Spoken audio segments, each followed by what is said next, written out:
Hello everyone.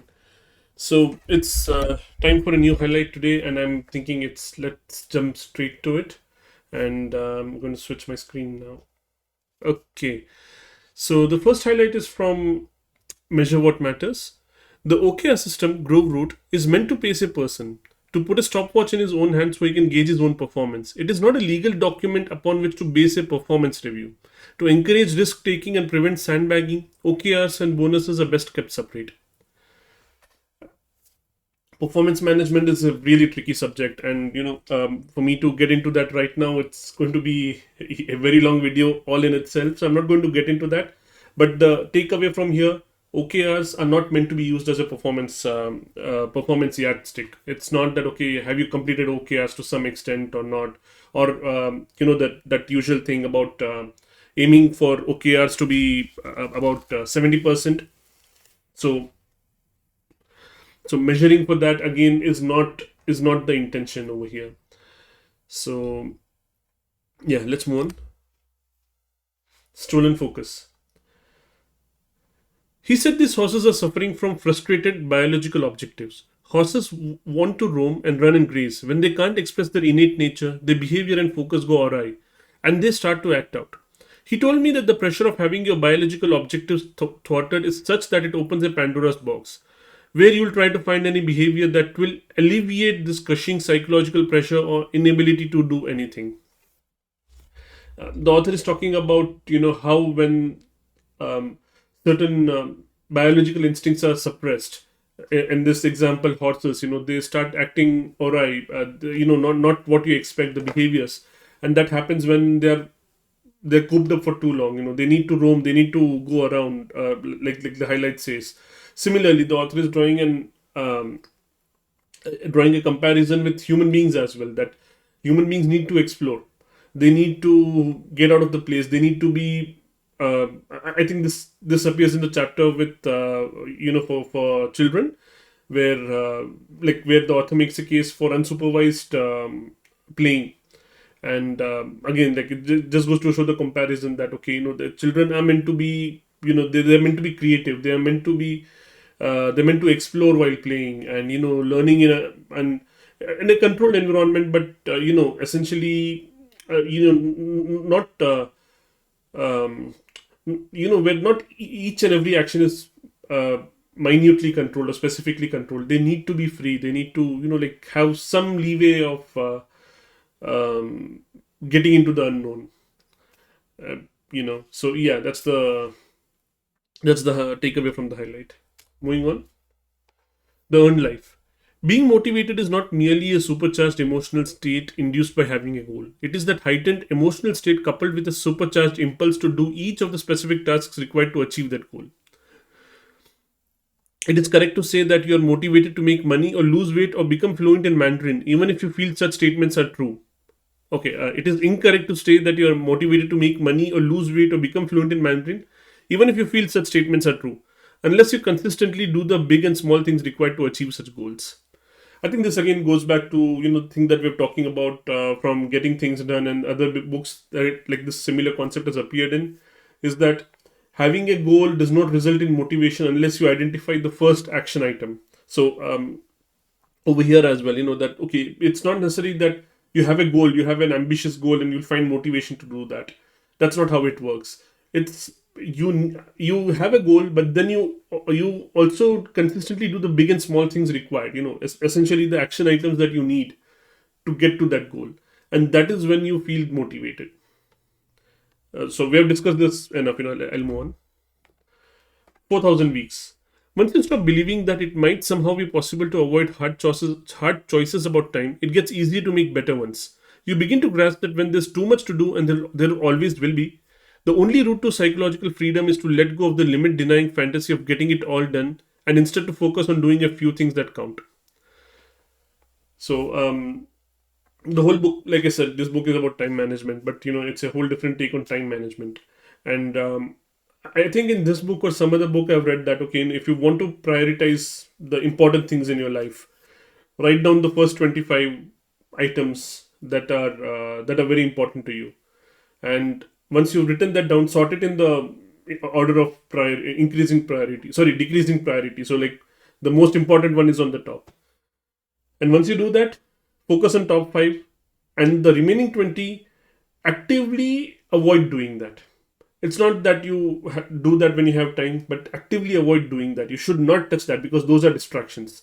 They seem important, but the top five that you have, that's what you need to focus on. The remaining 20, those are distractions. Those will be like attractive distractions that um, you will say that, oh, I have time. This is also on my list. I need to go get that done. But no, that appears in your bottom 20 that you should actively ignore.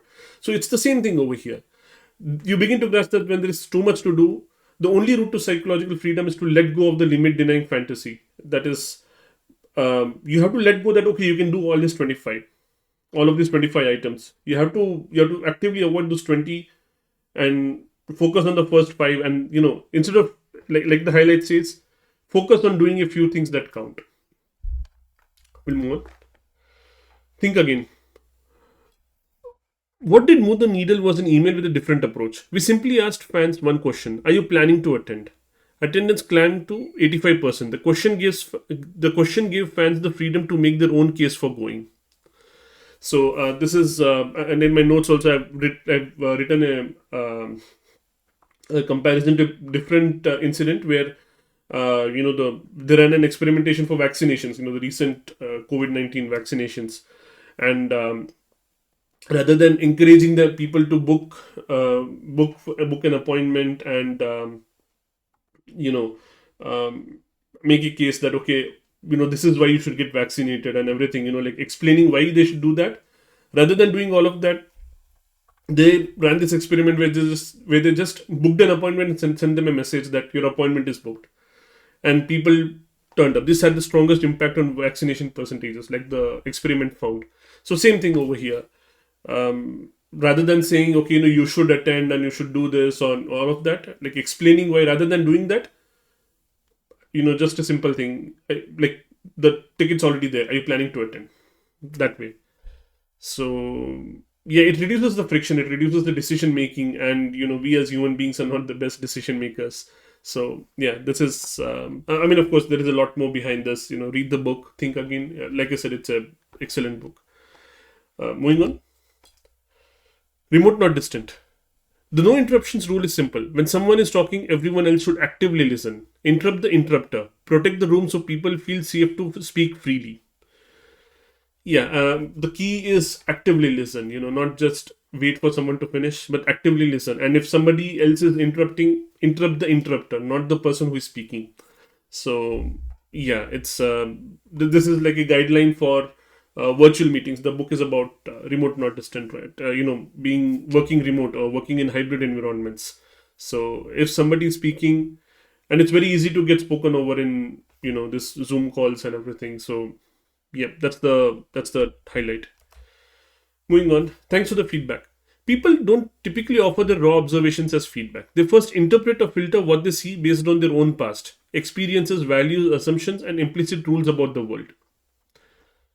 I don't think I have to say much over here. I think it's pretty self-evident. Feedback is always influenced by the one who is receiving it. You may think that, oh, you've given the perfect feedback, but there's nothing like perfect feedback.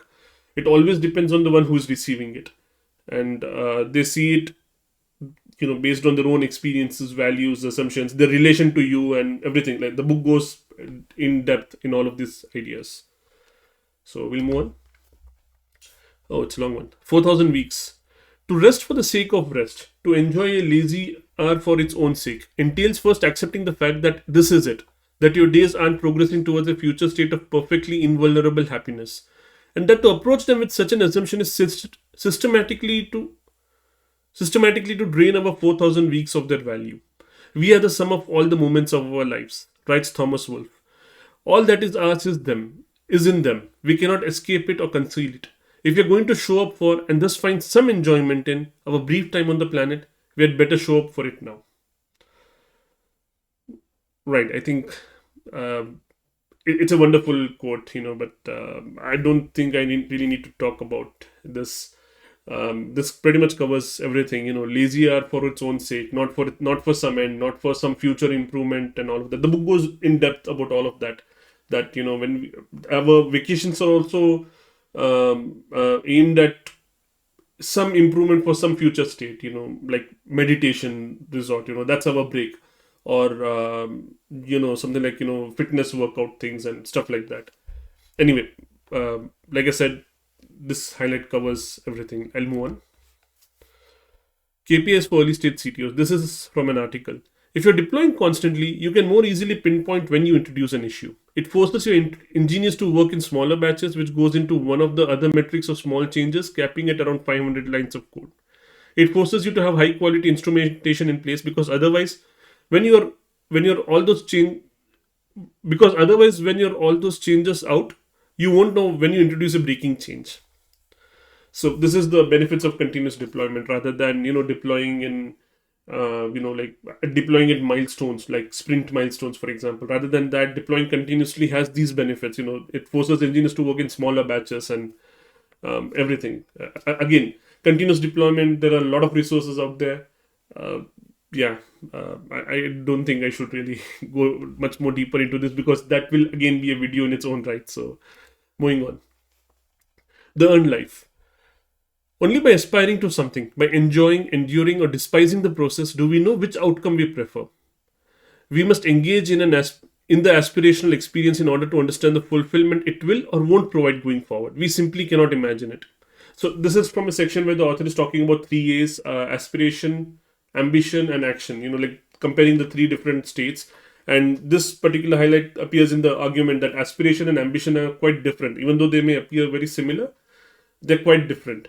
So the point here is that aspiration is essentially on an infinite timeline. You aim for it, but it's like it gives you direction, but it's not really what's the word, it's not really like there's no end in itself. You can't imagine that, okay, it'll reach an end. That's what this highlight is saying. You have to experience it. That's what aspiration is. Whereas in an ambition, you know where the end is. If the ambition is, I'm going to learn, I don't know, I am going to learn Tori. Okay, that's my ambition. I'm okay. That's the goal I'm reaching. I can imagine myself having learned Tori and building something with it. But aspiration is different in this way. I think, and that's the end of it. There is this bonus highlight, but I think I'm kind of at the time today. So that's it for me today, and I hope you're enjoying these videos. I know I've said that I'll do that video about how I use Readwise and why these highlights and everything. I think I'll find time to do that soon. So look out for that, and thank you.